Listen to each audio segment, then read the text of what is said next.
Hey everyone, quick little announcement here from Fishing the DMV. Our Weekend Warrior Club membership on Patreon is now open to new members. All Patreon Club members will receive 20% off their orders to Tactical Fishing Company, 15% off their orders to Super Blue Stuff, 10% off their orders to Tiger Crankbaits, 5% off their order to Jake's Bait and Tackle. You'll also gain access to join 4 month-long fishing tournaments that I'm holding in 2026. Last year, I gave away over $8,000 in cash prizes, plaques, and just giveaways, including a couple of guided fishing trips with legendary anglers like SB Fishing and Ethan Stone, and I'm hoping to blow it out this year as well. You'll also gain access to our private Facebook group community, ad-free episodes of the show, and monthly fishing reports, especially for you smallmouth river anglers. I really try to keep you guys up to date on the flow gauges for the different rivers in our area. And there's so much more. As more sponsors come online in 2026, I'm going to increase the benefits to everyone. You get all of this for $8 a month, which is less than a megabass jerkbait or a jackhammer chatterbait.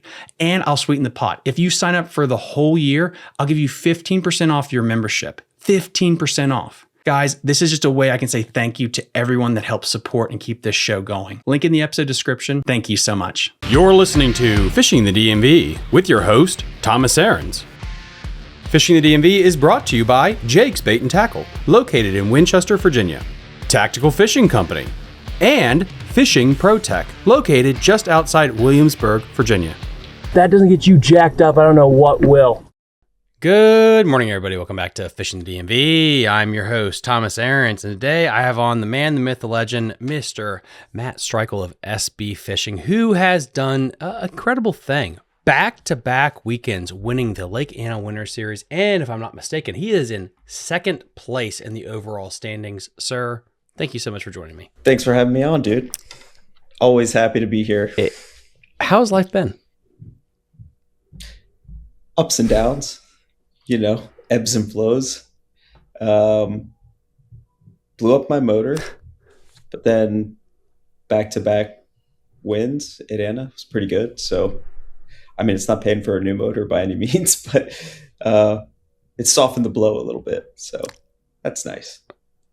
When it comes to being an athlete and competing, how do you keep the off-the-water stuff separate from your on-the-water performance? Like you've had... we'll say professionally, trials and tribulations off the water with everything. But then you go out to pitch, and the next 2 games you pitch are really good. You win back to back. And overall, Angler of the Year status, dude, you're in second place. Like that's pretty freaking remarkable with everything. So how do you keep your head clear? So I think one thing I actually don't talk about very often, one of the things I love most about fishing is where when I'm on the boat, I can just cancel everything else out. It's very easy just to focus on fishing. I don't fish with my phone on me.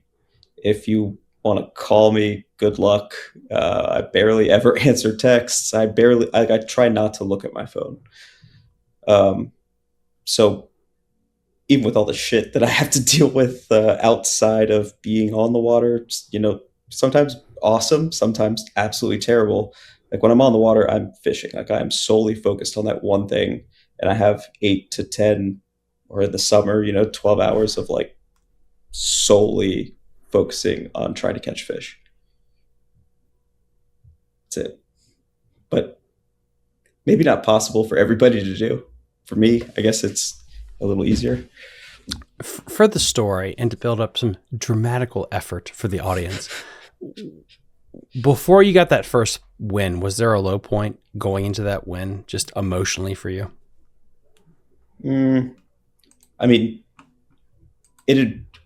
So I'm sitting in second overall, but the season itself has not been great. I think I had one second place finish and a third place finish, but I had yet to get on like really good fish. I had a couple events that I struggled really bad too, where I think we brought in under 10 pounds, maybe 2 events. So I think those 2 events were leading up to the 2 that I won. No, it was, okay. So we brought in under 10 pounds.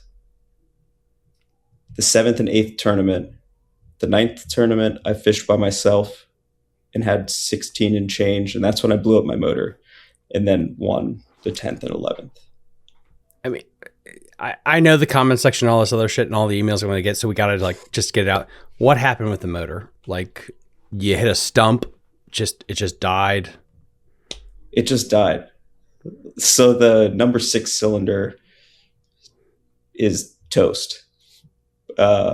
It's really common in this year, or like the 250 Optimax. It's the furthest from, or like, I guess in the order in which the cylinders get cooling, it's the furthest from it.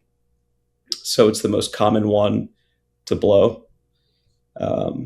Like my buddy Mo from Propeller Dynamics stopped by after work one night just to, like, I had it most of the way down. I could have opened it up all the way, but I felt much more comfortable with him coming over to take a look and kind of diagnose.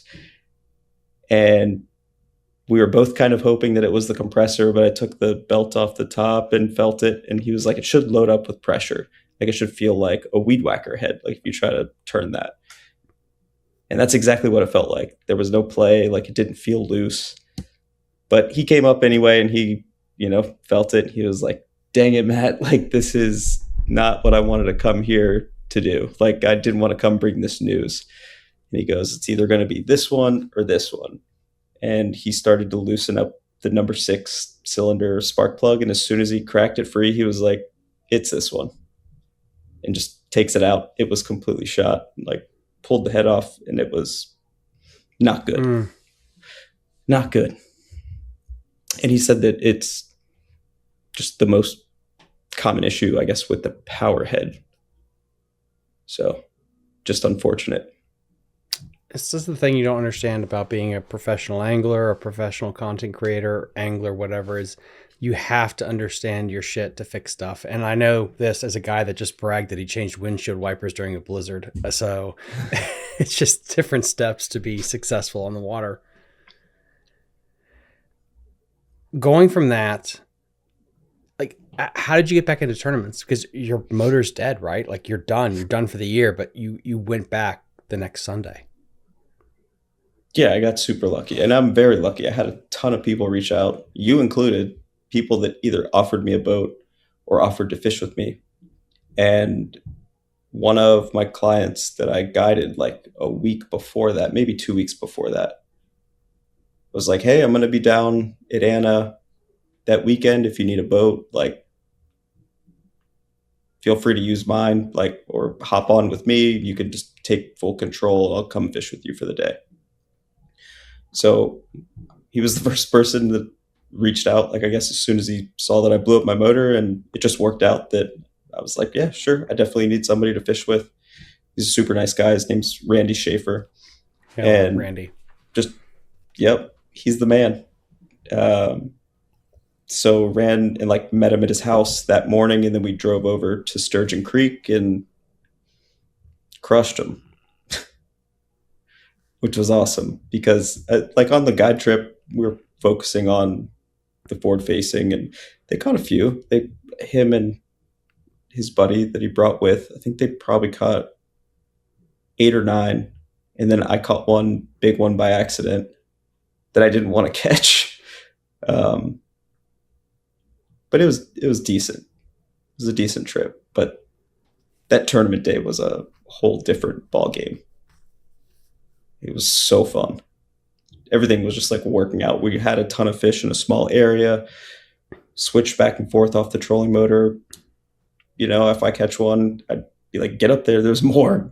He'd get up on the trolling motor and work the minnow and catch one, and just a lot of back and forth. Compare, contrast, big picture, last year when you had the infamous, at this point, live stream where you catch Dirty 30 compared to this year. Like, how has like changed? Because I feel like your wins are close timeline wise when it comes to like January-ish, correct? Yeah. Yes. Very, very similar timeline wise. And also, what's really cool is comparing it to last year, it's extremely similar as to how the fish were set up, depth wise, and how many big fish were in such a small area. I mean, the majority of them were in a 50-yard stretch that we could just go back and forth on, and we'd troll out past it and like work down the bank further. And there were the first week there were some stragglers that kind of out off a little bit more out on the points and further down the bank, but the majority of them were caught in this one little 50, not even 50-yard stretch, man. Honestly, it was like very small creek.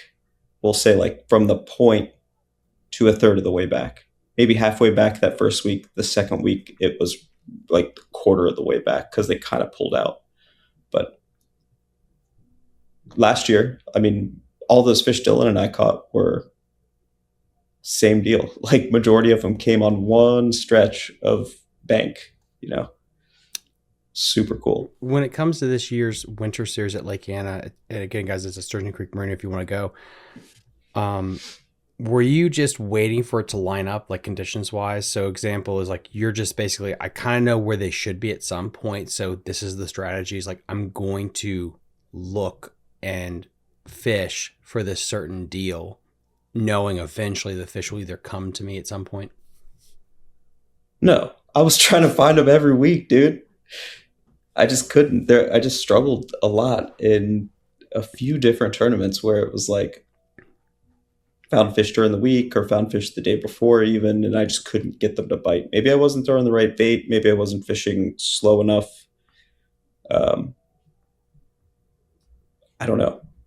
I really don't know. There was a couple other events that we had shots at some bigger bags, but nothing like the last two.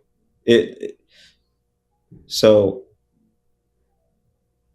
definitely wasn't expecting an almost 30-pound bag in that event. I knew there were big fish in that area, but the morning when we showed up and we caught a few, it was like everything just kind of clicked.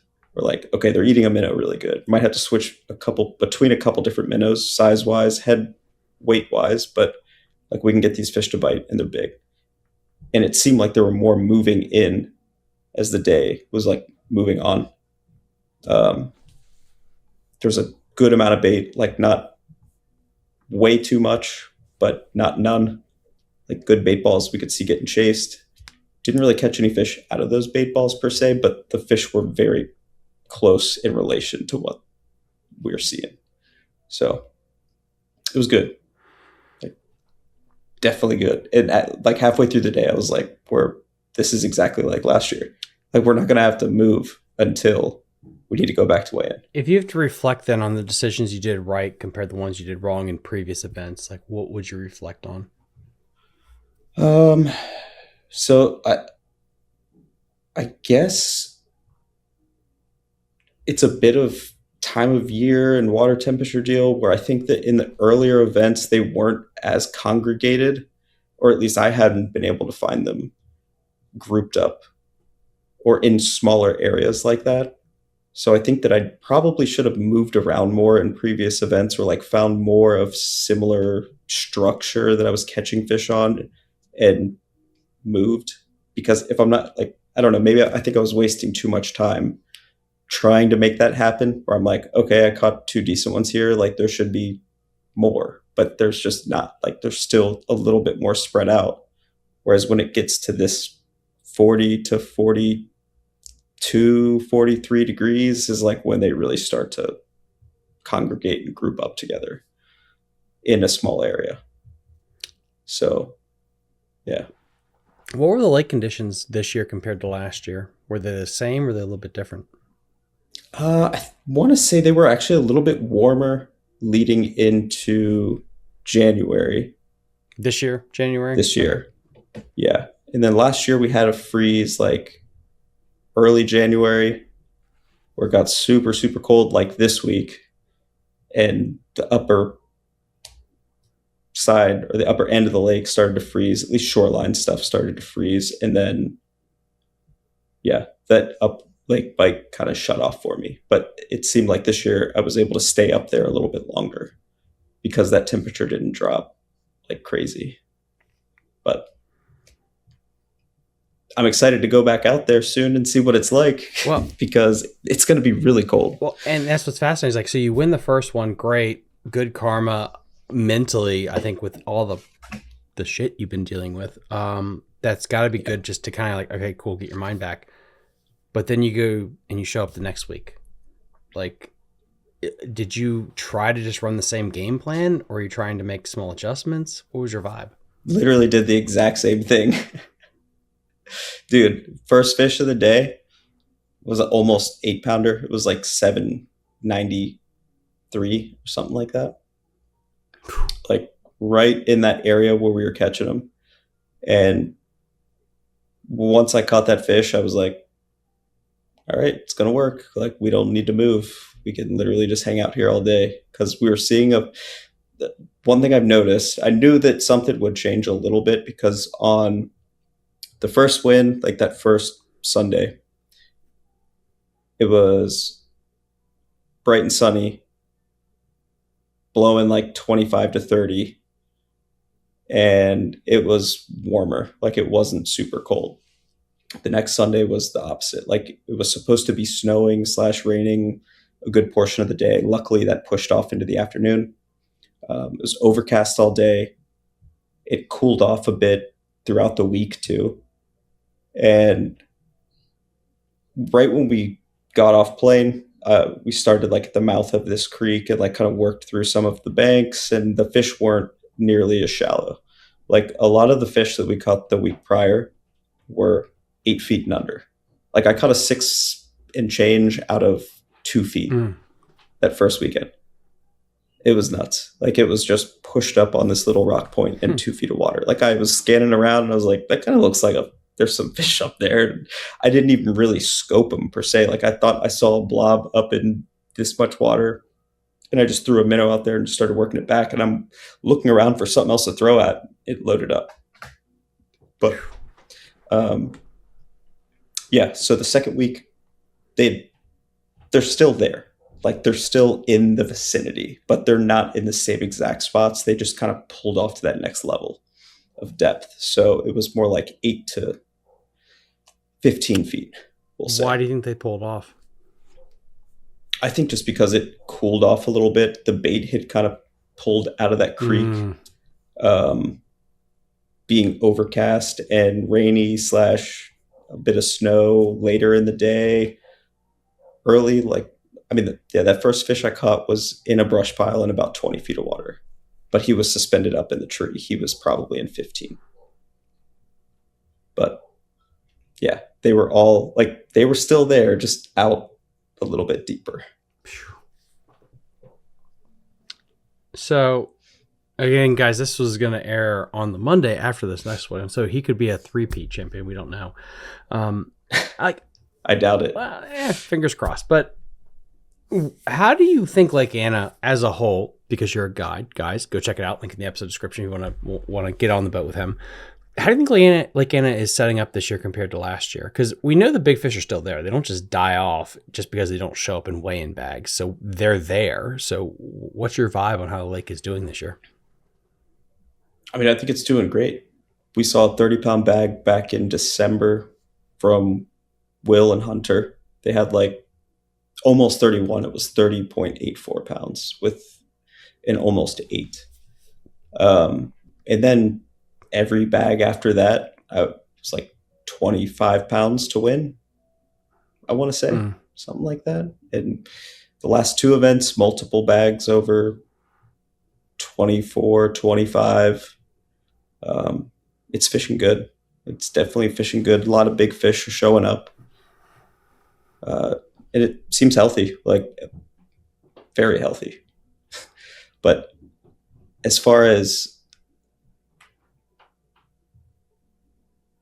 no, I don't know where I was going with that. It's like we're all braced for like this big, like.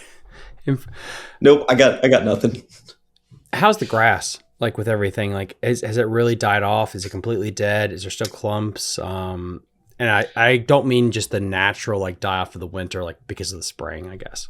Tactical Fishing Company is a veteran-owned fishing brand that specializes in soft plastics and hollow body frogs that are designed in-house.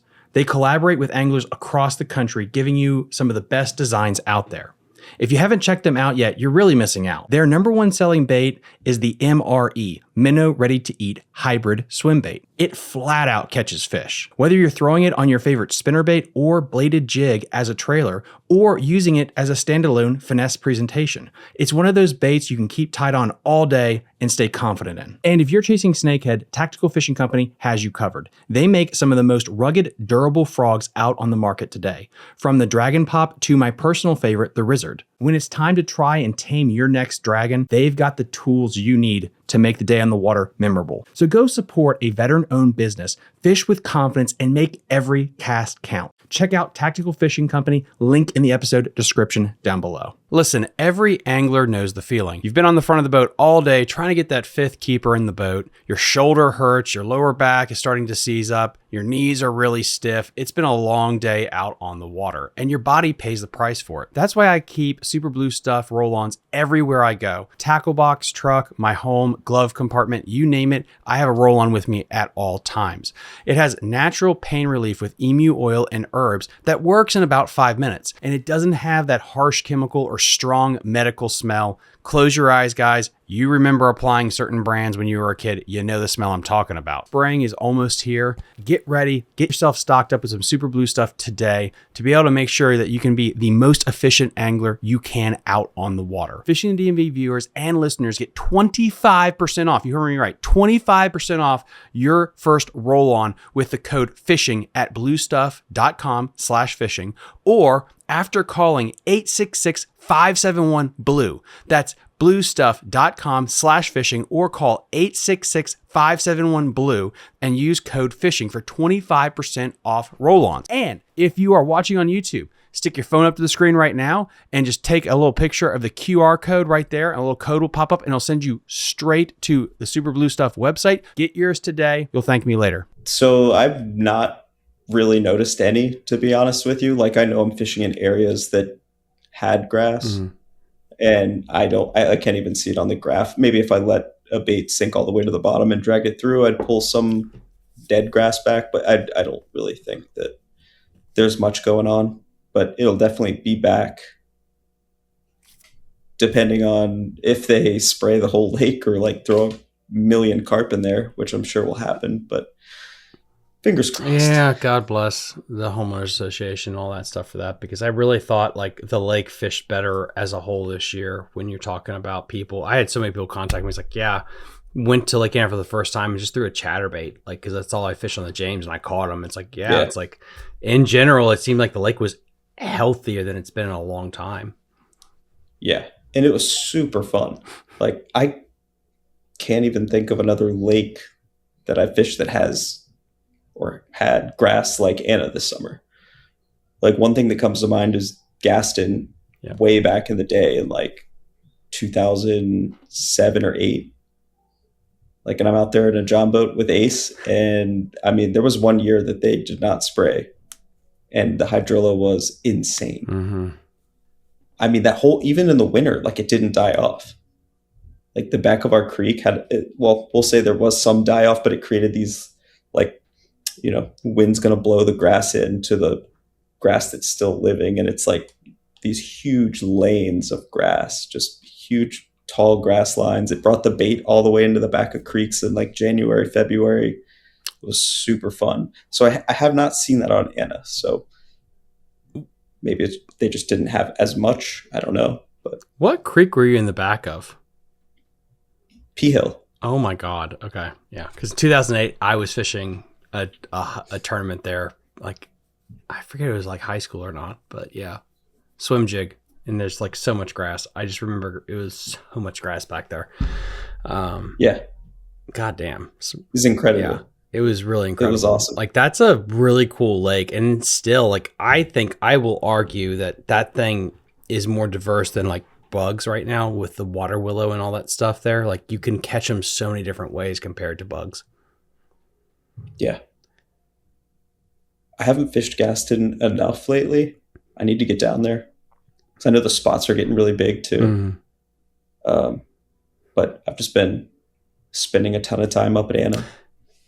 Yeah. Where are you with your channel, your life, your career right now, where when you had just the aluminum rig and you just, again, outsider looking in, you're going on adventures every weekend. Now, where do you see yourself? So definitely focusing more on fishing Anna solely for the guiding aspect of it. Like, the most important thing to me is like if someone's going to spend money and book a trip with me, I want to be able to put you on fish. Like I'm always going to teach you as much as I possibly can and share as much as I possibly can. But like you catching a fish is more important to me than it is to you. I promise. Like that's how I want them to feel. Like I will bust my ass to make sure that we catch something. And part of that is staying out there and staying on the fish and like finding new areas that fish have moved on, finding areas that they've moved off of that I've been fishing lately. And just make sure you kind of stay on top of it. The more you stay out somewhere, that's kind of just the deal. Oh, with that said, with like Anna, what do you think the pre-spawn's going to be like this year compared to last year? Last year we had one of those coldest winters of all time, and super cold. I don't know where this year's going to be because it's gotten cold as shit, at least where I'm at. Well, hopefully it'll make it better.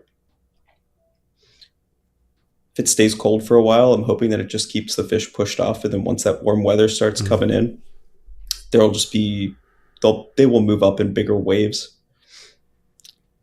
Is the water level down this year compared to last year? Or where would you see the water level at Lake Anna right now? Yeah, it's low. I'm hoping that this snow and rain that we had and ice right now, like once everything melts, that it'll bring it up a bit. Because it's, I want to say like 2.5 to 3 feet low, something like that. It is, because I had Billy Coles on last week when this thing airs, and we talked about that, where like last year you had really cold, stable water, and it was clear. This year you have low water, and if we get all this push of fresh water into the system, it's probably going to be a shallow water bite in the spring. Like, I mean, I even think like example of Smith, if you get a 2-foot kick to get the thing back up to full pull, that's crankbait spinnerbait bite. Cause like those fish will push up compared to last year where it's all like the minnow. Why would that not be the same case at Lake Anna, where if it's low now and it goes back to the full pull real quick by March, like that will push those fish up shallow. I agree. Yeah, I agree 100%. I'm hoping that that's the case because that'd be a lot of fun. What else are you going to do this year? Like, do you have any kind of like plans when it comes to Fountainhead or the Res or BFLs, Elite Series, blah, blah, blah? So this year I actually don't have anything truly solidified at this point. Like every year for the last 3 or 4 years, I was like, I'm fishing these BFLs, I'm fishing these English choice events, I'm fishing the alphas, I'm fishing some teams here. This year, I'm like, you know what? I'm just going to kick it. And I'm definitely fishing Fountainhead, of course. That is important. But I'll probably jump in some BFLs. I'll probably fish some of the Lake Anna, like their Elite Series deal. Definitely fishing a lot of the English choice events, and then trying to focus a little bit more on the video content creation stuff this year, just to build everything back up. What do you mean? I've been like the last few years, I've been so focused on fishing in these tournaments, and it takes so much time. And yes, videos do come from it, but not always. So I'm thinking this year I'll probably not fish as many tournaments. I will focus more on just making day-to-day content and try to get the channel growing again, because it's been pretty stagnant. I mean, it's been stable, but it hasn't been growing. Was that hard mentally? Like was that a big thing? Like a couple of years ago, I'd be like, I'm going to push into tournament fishing, and now you're like, should I worry about tournaments or the channel? Because it's where because again, like these are decisions as a person where it's like they're not necessarily the same thing. Yeah, they're definitely not. And there's things I could probably do to make it easier, like hiring an editor or Hunter. Please. I've tried so hard for so long, and it's just never going to happen. I wish he'd be perfect. I swear he'd be perfect. But yeah, it's definitely hard because I want to continue to fish tournaments and fish bigger tournaments. But I mean, I'm a pretty realistic person. If I'm sucking, I have no problem saying like, no, you suck. Like you need to focus on doing what will make you money and what you're decent at. And then keep working towards fishing bigger tournaments again. But that's just, I've had zero like solid results. Well, so I think, to be fair, to be the devil's advocate here, part of it is, again, you've had a boat for now. Hell, like the first time I met you was in person, was like day one of you having the Ranger. So it's not been a long time you've been on the big water. But then also there is just the vibe of lucky breaks. Like I hate to say like how much that plays into professional fishing. Yeah. Like you finished, and we talked about this, guys, in the last episode I had you on here, where you were in top 10 at AOI for the Elite 70s Alpha. Like, holy shit, dude. Like those are some really hammers, and you're top 10. Yeah. Pretty decent. Like I'm happy with that. Yeah. Like I was happy with it. I was like, that's pretty decent. That's no local club with 10 people. Like those are some legit hammers. Yeah. Yeah. So it's you're one win away or one outboard not going out from getting the big win. And that's what sucks is about professional angling. Again, it's going to the casino. You either win and beat the house or you lose and no one cares about you. No one cares if you get second, third, or fourth. And I don't just mean that from a cash prize money. I think just from sponsor standpoint, like they don't care if it's like, oh, I finished top 10 AOI. It's like, but did you win? It's like, no. It's like, who cares? It's like, the problem is your peers care. Your peers are like, you just finished top 10 in the Bassmaster AOI standings. That's awesome. It's like, yeah, but you know, such and such doesn't care, so they're not going to write me a check, which is like a weird system that we have in place for professional anglers. But yeah, it is definitely pretty interesting to look at it that way, for sure. I mean, considering that we're all fishing as individuals too, though, like those wins go such a long way just for the pocket. And even though for me, I guess with having the channel, I mean, I would not be able to fish any of these tournaments if I didn't have that. We'll say that much. I mean, I don't even know what would be going on otherwise, but like the ability to have a boat and to fish the tournaments and fish nearly as much as I want, I guess, is all due to having the YouTube channel. Like, obviously, yeah, it's a lot of money to fish these tournaments, but then I'm getting kickback from every video that I post. Even if I shit the bed in a tournament and I'm able to put a video together, I'm still going to make some money back from it, which has been kind of my saving grace, I guess, through the last 3.5 years, just because I'm not winning anything big, that's for sure. Not nearly enough to cover the costs of like all the entries. Maybe getting slightly close, but I don't know. It's the love of the game. I just love fishing tournaments, man.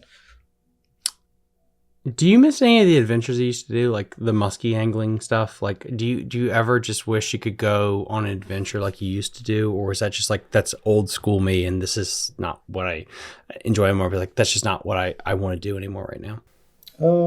Part of me does, but like that option is still there. So like if I want to, like I love muskie fishing, so like I definitely should go this winter, like leading up into spring. And maybe I will. I don't know. It's just, I've been kind of living day to day, like trying to keep my head on straight. So planning something like that, like in this scenario, I would just hit up my buddy Sam from Blue Ridge Muskie. Be like, buddy, you got any open dates? You could just slide me in. Like, I want to come fish. We'll film. And he always takes care of me, which is awesome. But yeah, he's killing it. He really is. I mean, so many big ones, so many like first timers on muskie. he's an awesome guide. Like, I look up to him a lot. I still, because of where I live, I want to try to catch a pike at Deep Creek and then drive to the Potomac and catch a muskie like in the same day. Try to do like a triple threat because like it's a lot of fun, and I get to talk to not just bass anglers and like other species hunters, and it's like, oh my god, there's so many cool things we could catch, and I definitely got like a list of things I want to check off, you know, before I leave this mortal coil in our area. I guess, yeah, another part of it is kind of the accessibility. Yeah. Like, even if with the John boat, you're kind of limited as to where you can go musky fish here. Mm-hmm. Actually, I mean, depending on river levels, like severely limited. So you got like Burke Lake and then stretches of the Potomac. And as far as things that I've fished, that's about it. I can't, and Shenandoah too, but again, I gotta get you in a kayak, dude. I mean, I think you would wreck shit in the kayak world, like winning like the kayak series, the Hobie series. Like they're defunct, but like I think you could make a name for yourself there. I don't know. I heard of some kid named like Ewing Minor or something like that. Nah, Ewing. Wait, I guess no, never mind. The younger one, yeah, he's still a thing. Yeah. God, he is good. He's really good. He speaks fish. He really does. Yeah. I used to call Nolan the fish whisperer. Like the first time I met him and fished with him, I was like, damn, this kid is just so fishy. Actually, Ewing was there that day as well. I think he like came out on a kayak and just like paddled around. But yeah, all three of those kids, they're not kids anymore. When I met them, they were like, I think Nolan was a sophomore in high school, maybe a freshman in high school. It's crazy. Oh my God, we're dating ourselves. Those dudes are good. But anyway, I'm going to say this because I'm going to have them on the show in the next week or two. What Aiden is doing with Fish Everything, and I hopefully don't have to cut myself with the guy's name because I literally just shared and saved his phone. Anyway, guy, I'll put it. I will edit it. I forget his name. Sorry, boss. Anyway, guy, I'll put it. I will edit it. I forget his name. Sorry, boss. Caden. Thomas, you were freaking idiot. His name was Caden. You were literally talking to him on the phone earlier in the same day. Other Tom, flash a photo of Caden catching the 10-pounder. Good God, how the hell do you do this? You can't remember any names. Anyway, sorry everyone. He was having an elderly moment. Hunting these big fish in Virginia.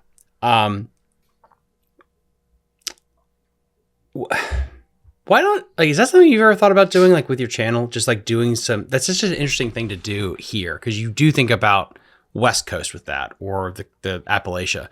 What that content-wise, it's such an interesting idea just to explore and just hunt big fish. And you are, I would say, one of the OGs with the glide bait, too. Is that something you ever think about, maybe I should, like, dabble in that again? Yeah, for sure. Honestly, anytime that I go out fishing outside of fishing Anna, like anytime I'm just like, oh, I'm gonna go fish and try to film a video here, like that's all I'm doing. And it may not necessarily be with a glide bait, but like I'm going to lakes that I know have big ones, and I don't care if I catch 1 or 2 or 20 like medium to small fish. Like I just want to go catch big ones. And I'm taking the Ranger too. Like I'll dump it into a trolling motor only lake. I don't care. If it's got a ramp, then like I have no problem with it. Do you think there's a 16-pounder out there? Like, do you think there's a new state record? Do you think that's able to be broken in Virginia? No. Ooh, spicy. I don't.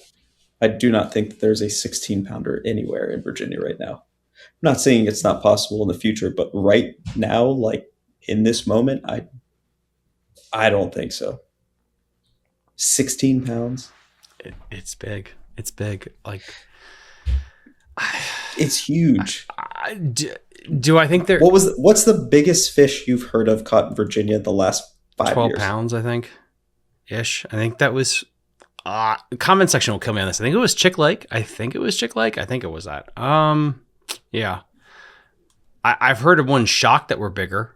The biologist never gave me the idea of the pond. I think it was near Smith West, allegedly, but I don't know. Like, do I think there's one fish that size? Maybe, but okay, if there's one fish that's 16 pounds at Smith, what are the odds of somebody catching that thing? Like, I don't think it's great. You'd have to have a fish that's 16 pounds in a pond that someone has a theoretical chance of catching. And so I don't know. Because that's a big ass bass. Like, that's insane. Virginia's record is that big.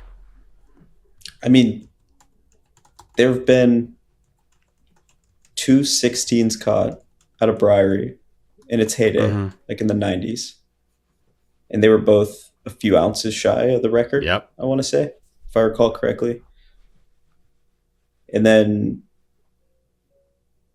I haven't heard of anything nearly that big in recent years. And I'm sure there were some other teeners caught between those 16s and now. But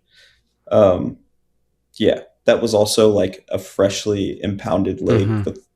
Everything was fresh about it. Like that first run of fish were going to grow to be the biggest. I don't know. I mean, 16 pounds is so freaking massive. I can't even imagine it. I haven't even caught a 10 pounder, dude. 2 places I think it could happen there's 3 now that you mention it. So it would be the new lake going in on the James River, which will be online, I think, in like a year or 2. Then I got 2 crazy places, Beaver Dam in Leesburg, because that thing was at half pool for 10 years and they flooded all the brush and trees. There's got to be a good one in there. 3 is Back Bay. This will not release until April, but I got the biologist on that's been running Back Bay for like 30 years, and they have shocked. The last time they did shocking was 2 years ago, and they shocked like 3 8s and 2 9s out of Back Bay. And I'll break it here. They did the survey. This is the farthest north that Florida strain naturally spawn. They are all Florida strains there. They're genetically Florida strains. So they think there is a 16, 17 pounder in either Back Bay or Albemarle Sound area because they're all genetically Florida. So, but of course it's like 100,000 freaking acres. Good luck finding them. Like, it's a big ass area to try to find them. Yeah.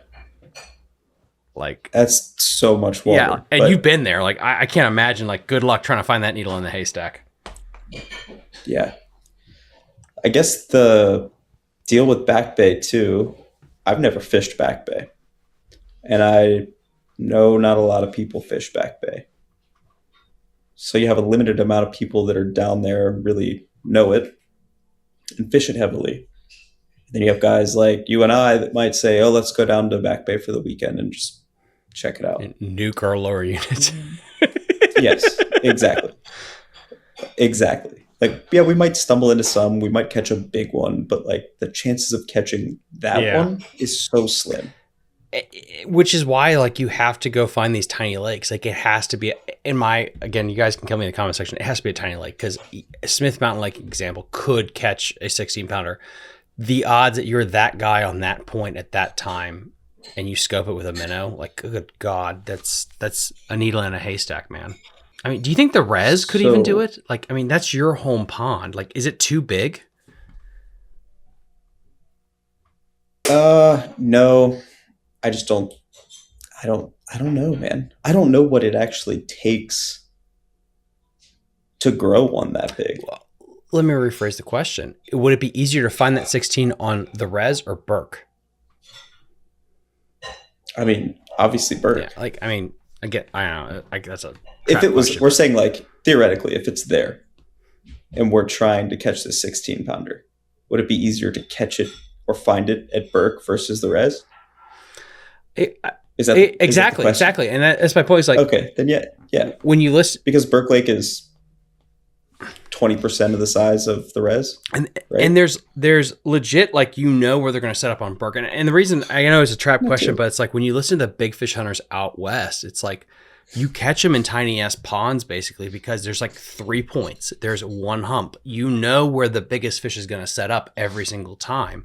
The res is cut a shit ton of good areas to where you have to pull up at that area when that 16 pounder wants to feed. Otherwise, it's not going to work. And I don't know. I just feel like it might be a little too big because in theory, there's the forage, there's the size. If there was a 16 in there, like, that's a long stringy ass lake that you have to run to find like exactly where that big female is going to pull up at the right time to eat that glide or that big Huddleston or something. I don't know. Could happen, I guess. Theory. So I mean, with those 16s that were caught at Briary back in the day, those were eating gizzard shad, right? So I was trying to think real quick about the difference between the fish out west and here, and like a lot of those giant fish coming from the west are like trout eaters, right? Yep.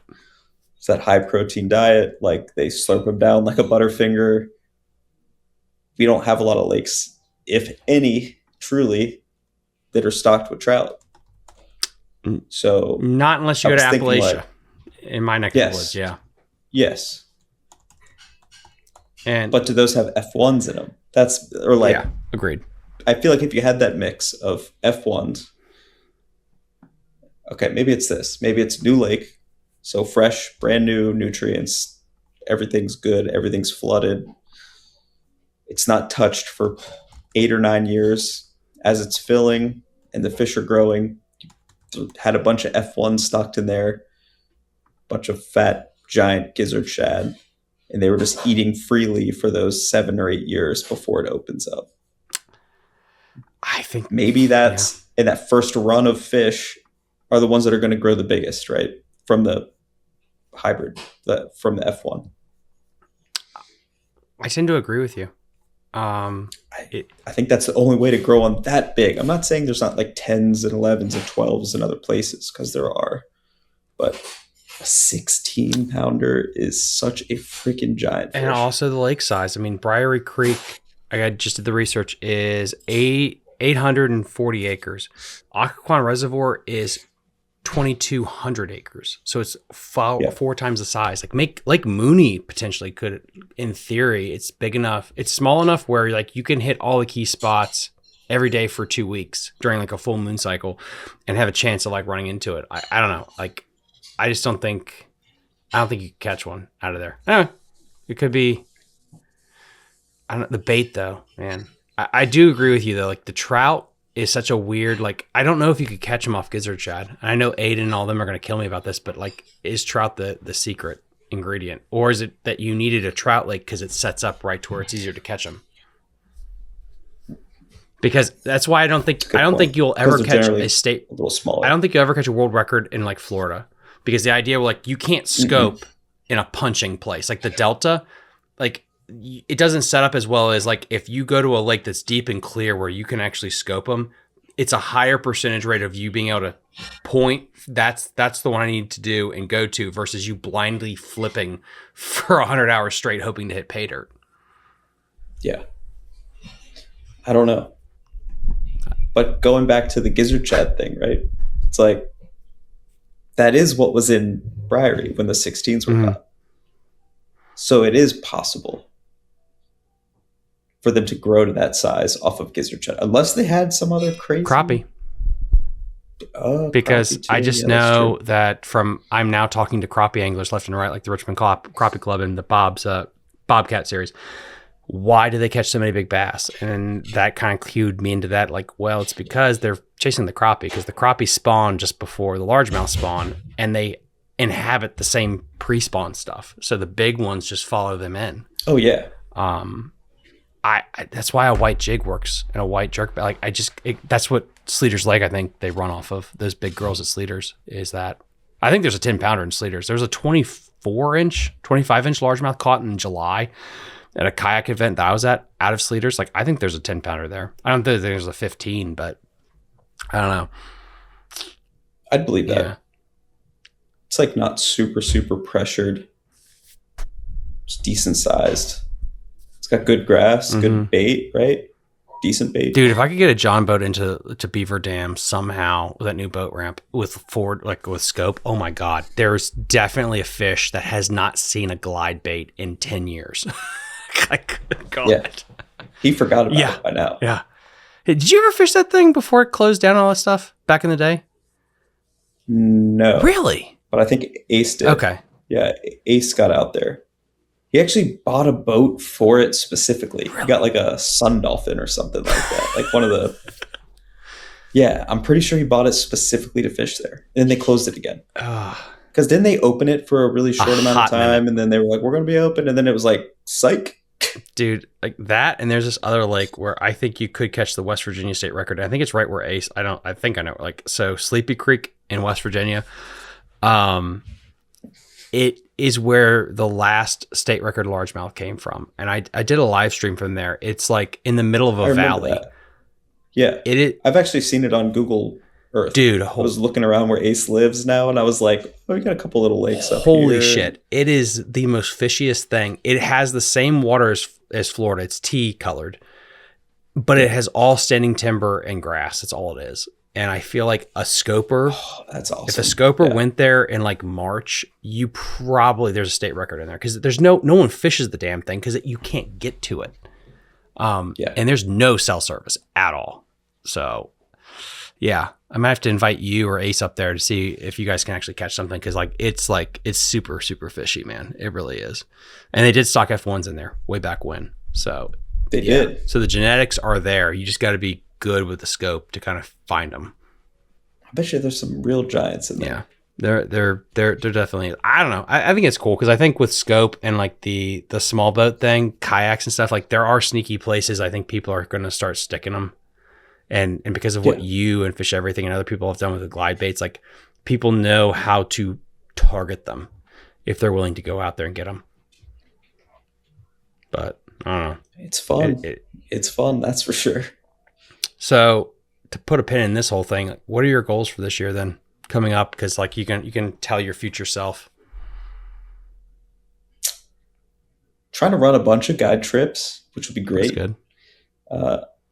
Really grown to love the guiding deal and just teaching people and doing like electronics trips. It's been very fun. I don't know if you saw that video. I took a buddy of mine out, older gentleman. Oh yeah. We were out on his boat and I was like coaching him through the live scope. It was so fun.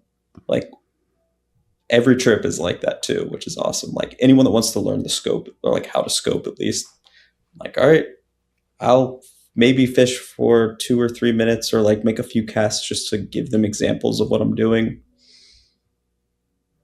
And then I just throw them on the trolling motor and I'm like coaching them the entire time. And it is so much fun. And I also get to learn a lot when I'm out there too. Because I'm watching the screen the entire time. So I'm kind of coaching them through what I would be doing as if I were fishing. And I still get to see how fish react. And like, I'll change baits for them. Like, I don't know, we got to upsize or downsize and like see how they react to that. And then switch baits, do this, that, and the other. And, get them on some and try to teach them as much as I can. That's awesome. Dude, it's so much fun. It is awesome. What's the biggest thing that you learned from teaching people?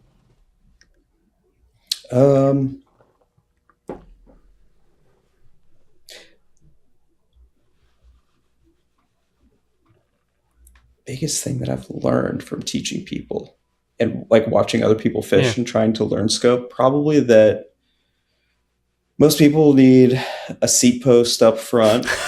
That's a good one. That's random. Damn. A little older and your balance may not be good. You need to learn to keep your foot on the trolling motor the entire time. Multitasking. And just be patient with learning the process of it. Like, it's not something you can just throw on your boat and be like, oh, I'm whacking them on the scope. Like, it takes a lot of time to learn and understand. And like, you'll have the lightest bit of wind and like, that's going to be constantly blowing the boat. The fish is always going to be moving and like your cast might be off to the right by 3 feet. You got to have all of these things line up perfectly to actually catch one of these scope fish. So patience, I think, is probably the biggest tip I could give people, at least at the beginning. Then after, years and years and years, when you start missing casts and missing fish, you can just be like, man, I suck today. That's what I say. If people want to book a trip with you, where would they go? Yeah, you can check us out over at High Pole Guide Service. It's lakeannabassfishing.com. Should have a pretty open schedule up over there. Or you can reach out to me on Instagram, Facebook.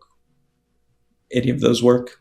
I'm happy to talk to you about what you'd like to do, what you'd like to learn, whether it's just a regular guide trip of fishing or you want to do like an electronics focused trip. You can do whatever you need. And also, I'm still out of a boat right now, so it might be a few weeks till I'm back up and running. But if you have a boat and you'd like to focus on like a scope trip or even a regular trip, same deal. We can make it happen on your rig too. It will be done. Well, come hell or high water, yeah, he will have a boat some way. But guys, like literally, as always, link in the episode description to everything that we talked about. Please go check out the man, the myth, legend, SB Fishing. And as always, guys, like, subscribe to the channel. It really helps me out with the algorithm. If you'd like to, check me out on Patreon. If it wasn't for you guys, I'd be behind a dumpster at Walmart doing some unspeakable things to make enough money. And if anyone has any job opportunities, please message me, fishingthedmv@gmail.com. I am literally open. And we will see you guys next time on Fishing the DMV. Bye. You're listening to Fishing the DMV with your host, Thomas Ahrens. Fishing the DMV is brought to you by Jake's Bait and Tackle, located in Winchester, Virginia, Tactical Fishing Company, and Fishing Pro Tech, located just outside Williamsburg, Virginia. If that doesn't get you jacked up, I don't know what will.